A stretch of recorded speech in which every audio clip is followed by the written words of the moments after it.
मोहित को मेरी तरफ से best of luck, best of luck.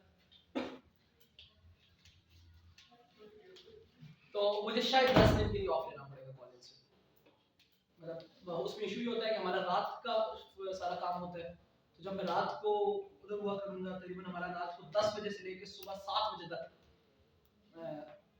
मैं उधर हुआ करूंगा, उधर नहीं हुआ करूंगा, घर ही करूंगा, लेकिन मुझे जाना पड़ेगा ऑफिस से, तो फिर सुबह 7 बजे मैं क्लासेस तो नहीं पढ़ा सकता, और फिर दिन को भी एक कंसाइनमेंट मीटिंग हुआ करेगी, तो वो 10 एक दिन मेरे बिजी होंगे। अभी मैं ये अनाउंस नहीं कर रहा था कौन से 10 दिन होंगे, लेकिन कोई भी 10 दिन हो सकते हैं, शायद अगला हफ्ता ही हो जाए, तो मैं आप लोगों को पहले इन्फॉर्म करके उन 10 दिन में ऑनलाइन क्लासेस पढ़ाऊंगा, छुट्टियां नहीं होंगी 10 दिन में, ऑनलाइन क्लासेस चलेंगी आपकी।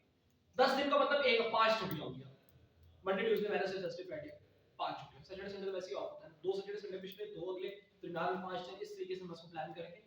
10 दिन के लिए कॉलेज से ऑफ होगा, लेकिन वो 5 दिन 5 के 5 दिन आपकी क्लासेस ऑनलाइन होंगी। कब होगा ये मैं आप लोगों को इन्फॉर्म कर दूंगा। इजाजत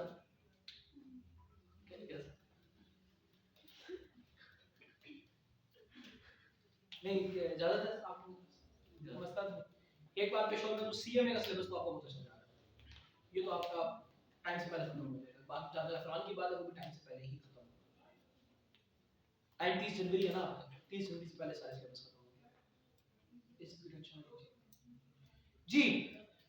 आगे देखिए, the sale price per unit should be constant for every unit. जैसे कल हम एक चीज में स्टक नहीं हो रहे थे कि सेल प्राइस क्या होगी, तो सेलिंग प्राइस हमारी सेम होगी हर यूनिट के लिए।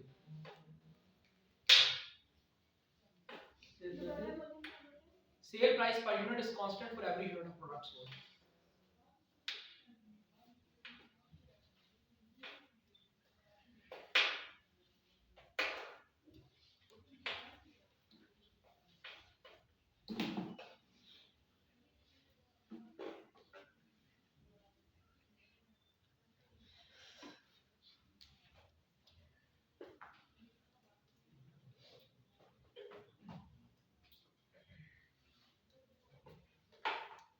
शायद पता नहीं क्या डाल के दिया है काफी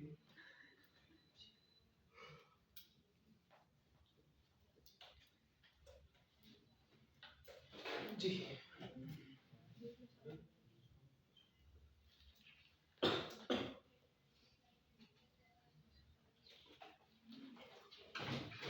आज का हमारा टॉपिक ऑफ डिस्कशन है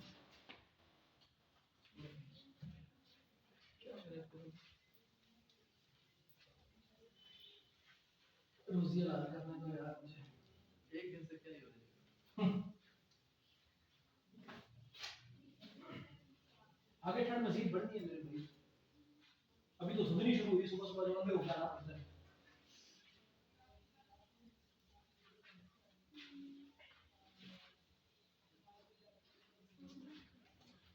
बारिश की कोई है मकान कमिंग डेज नहीं, कोई फोरकास्ट चेक किया तुमने? कोई नहीं अभी तक आ गया, कोई बारिश नहीं, बारिश में एक बार धुंध हो जाएगी इस तरह को।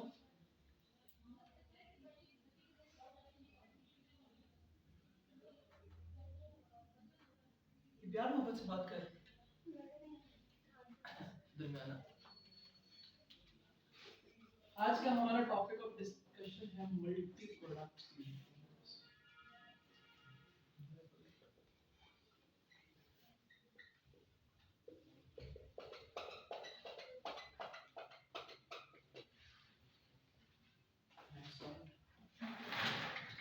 क्या देखने में क्या लग रहा है, ये क्या होगा? एक ही आउटपुट्स इनपुट से मल्टीप्लाई। देखने में क्या लग रहा है, मल्टी प्रोडक्ट्स एनालिसिस क्या होता है?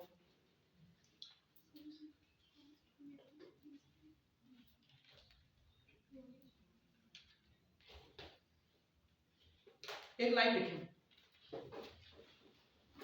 ये assumptions की आगे कंटिन्यूटी है, assumptions में आगे कंटिन्यू करें।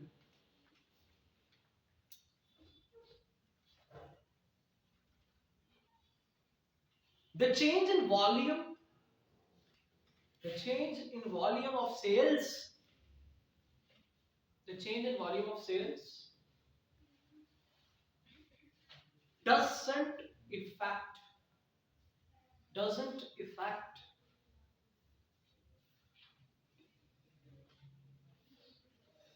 the ratio the ratio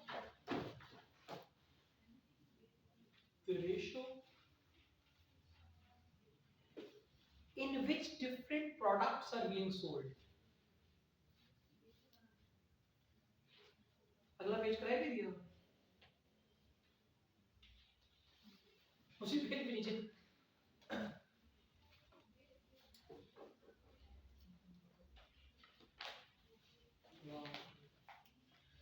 different products are being sold.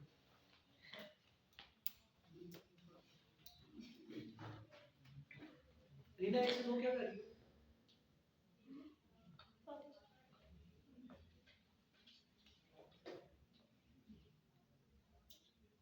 क्या छोड़ क्या मतलब है इस बात का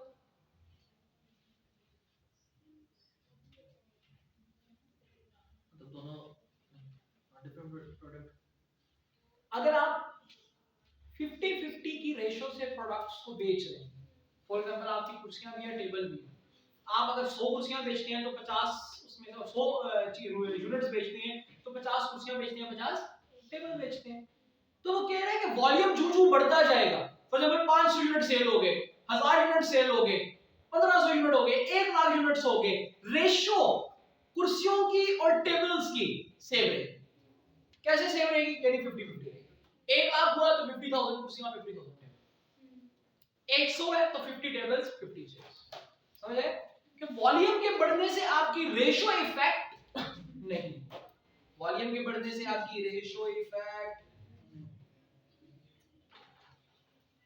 फार्मूला क्या होगा ब्रेक इवन के लिए मल्टी प्रोडक्ट के लिए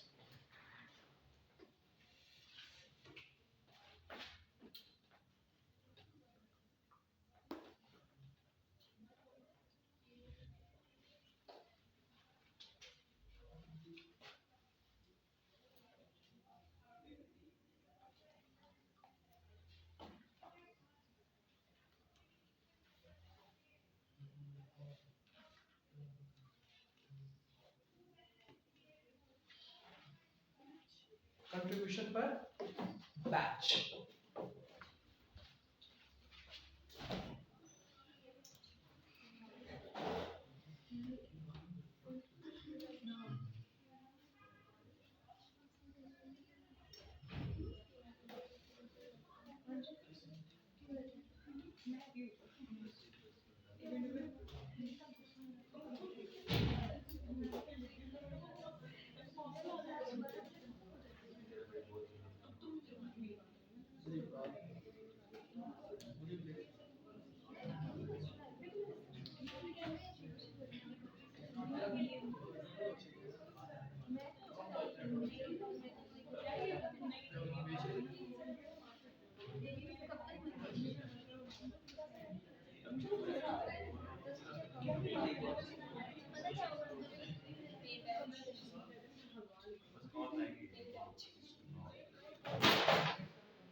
बैच का क्या मतलब है? न्यू बैच टाइम जैसे सुबह 6 से 7 तक मैं जितनी प्रोडक्शन होगी सही है। कोई और तुका?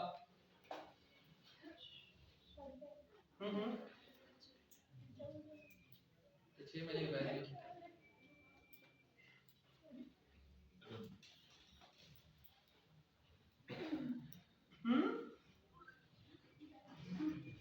margin of safety, break even in units, break even in amounts, contribution to sales ratio, सारे फार्मूला सेम है, सारे फार्मूलाज बस वहां हम पर यूनिट वर्किंग कर रहे थे, यहां हम पर बैच वर्किंग कर रहे हैं, बाकी सब कुछ सेम रहेगा।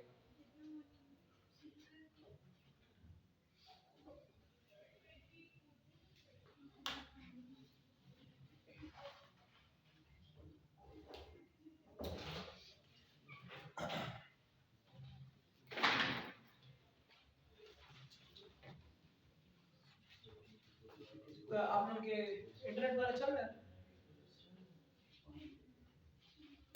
कल छोटे में लिखवा देता, एक फॉर्मेट लिखवा दो।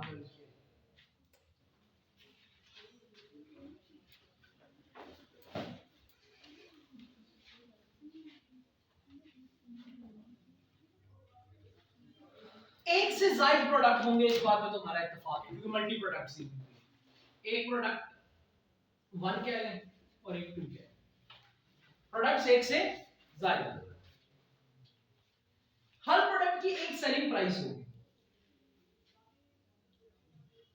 हर प्रोडक्ट की एक क्या होगी, सेलिंग प्राइस होगी। इसकी सेलिंग प्राइस हम क्या लेते हैं, फॉर एग्जांपल ए और इसकी बी। हर प्रोडक्ट की एक वेरिएबल कॉस्ट होगी, इसकी हम लेट से क्या लेते हैं, एक्स और इसकी वाई।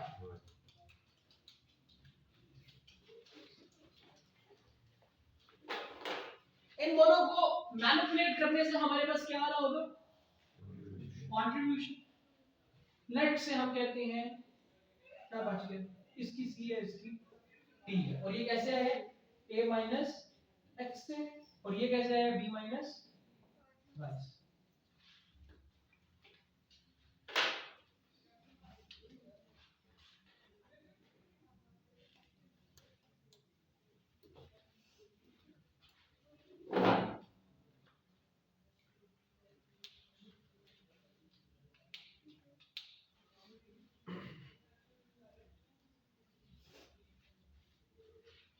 आपके पास पर यूनिट कंट्रीब्यूशन आ गई, पर यूनिट कंट्रीब्यूशन आ गई। अब आप देखेंगे कि आपके बैच में कितने यूनिट्स मौजूद हैं, आपके बैच में कितने यूनिट्स, फॉर एग्जांपल हम कहते हैं सर 10 यूनिट्स मौजूद है बैच के अंदर, कितने यूनिट्स मौजूद है, तो जितनी कंट्रीब्यूशन एक यूनिट की उसको 10 से मल्टीप्लाई कर देंगे, तो हमारे पास बैच की कंट्रीब्यूशन निकल आएगी, और उसको उठा के कितना ले जाएंगे, क्योंकि जब आप एक से ज्यादा प्रोडक्ट्स बना रहे होते हैं तो आपकी प्रोडक्शन बैचेस की फॉर्म में हो रही होती है।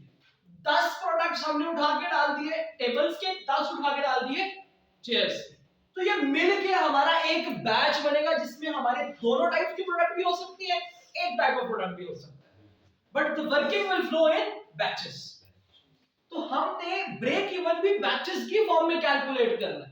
हम ये नहीं कहेंगे सर कितने यूनिट्स बनाए तो हमारा फिक्स कॉस्ट पूरी हो जाएगी, हम कहेंगे सर कितने बैचेस में प्रोडक्शन कर रहे हैं तो हमारी फिक्स कॉस्ट बात समझ आती है।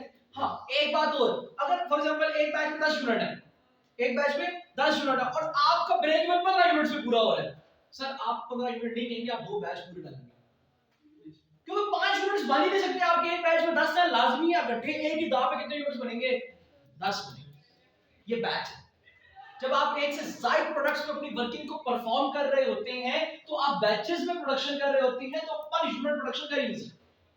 अब एक बैच में अगर 10 यूनिट है तो आप 8 यूनिट नहीं बना सकते, you must have to go for the 10 units. आपको याद है हमने एक सवाल किया था डिसीजन मेकिंग में, आई थिंक, हाँ, उसमें हमने कहा था कि हमें एक प्रोडक्ट चाहिए 50,000 क्वांटिटी का, लेकिन वो मार्केट में 60,000 ही अवेलेबल है, तो हमें मजबूरन 60,000 ही देना पड़ा था। तो ये बैचेस होते हैं, एक बंदे ने तय किया है फुल अपन आप गेट नहीं पैराडॉल की एक गोली लेनी, वो कहता है सर हम तो पूरा पता ही बेचेंगे, तो आपको पूरा पता लेना पड़ेगा। समझ आइए कि नहीं?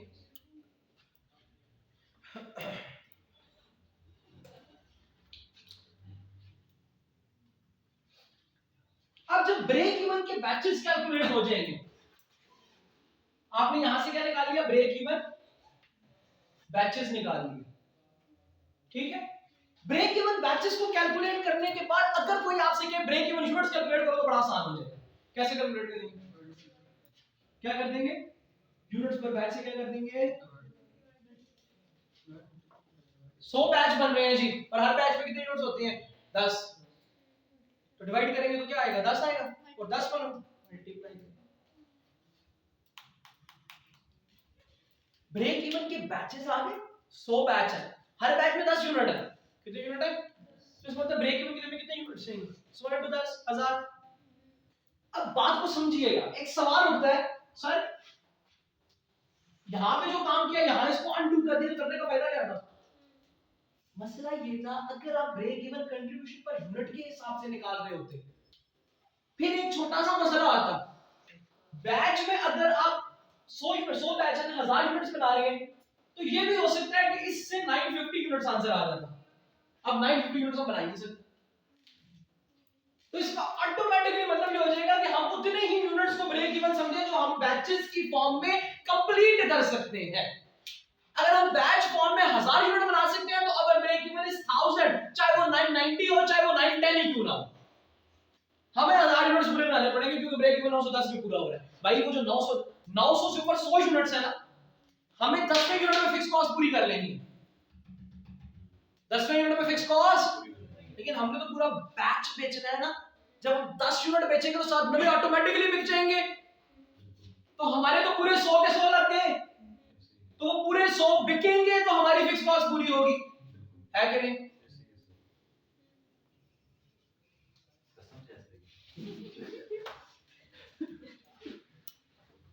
क्लियर?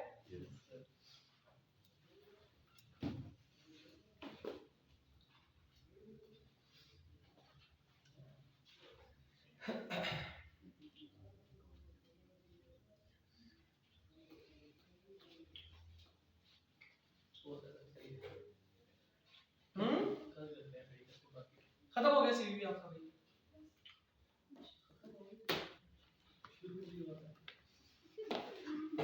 अब प्रैक्टिस स्टार्ट करेंगे कल अच्छी तरीके से सीवी एनालिसिस को रिवाइज करके आइएगा, कल इसकी प्रैक्टिस स्टार्ट करेंगे। जो चैप्टर्स आपके रह गए हैं उसमें दिसंबर के टारगेट में हमारे प्रोसेस कॉस्टिंग करना। सुने जी इधर, अरिश्मा पुत्र आपके पास बुक है क्या, सुनो इधर स्टाइल मार्च के बाद आराम से लेना, मेरे पास बुक है कोई जिसके पास बुक है।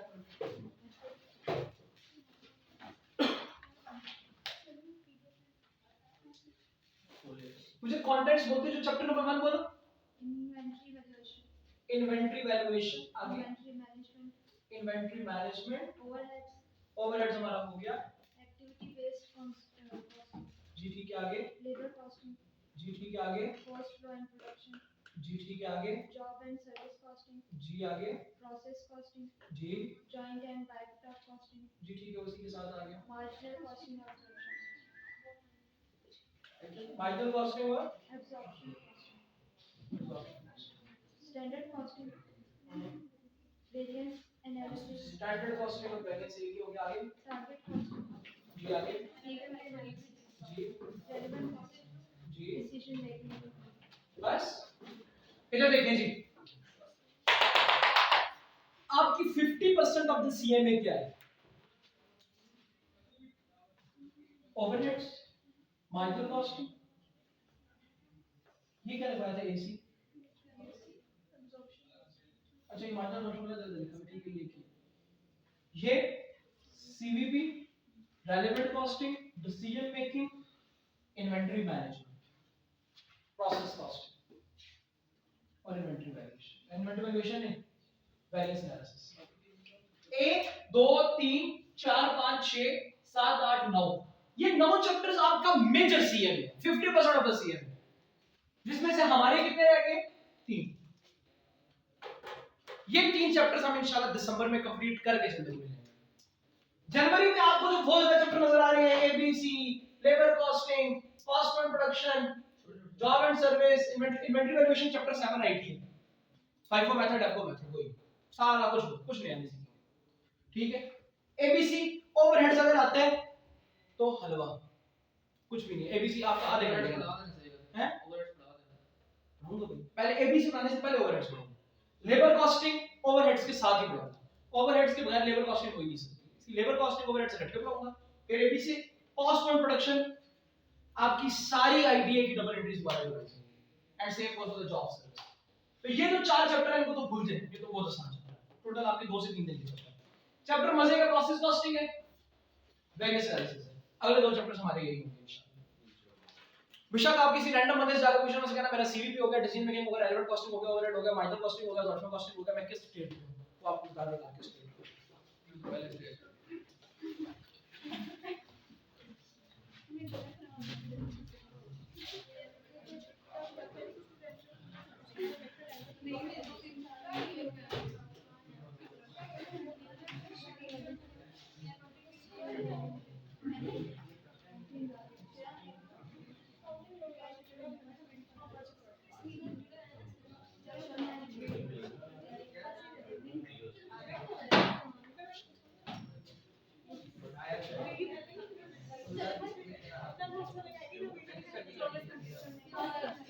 नहीं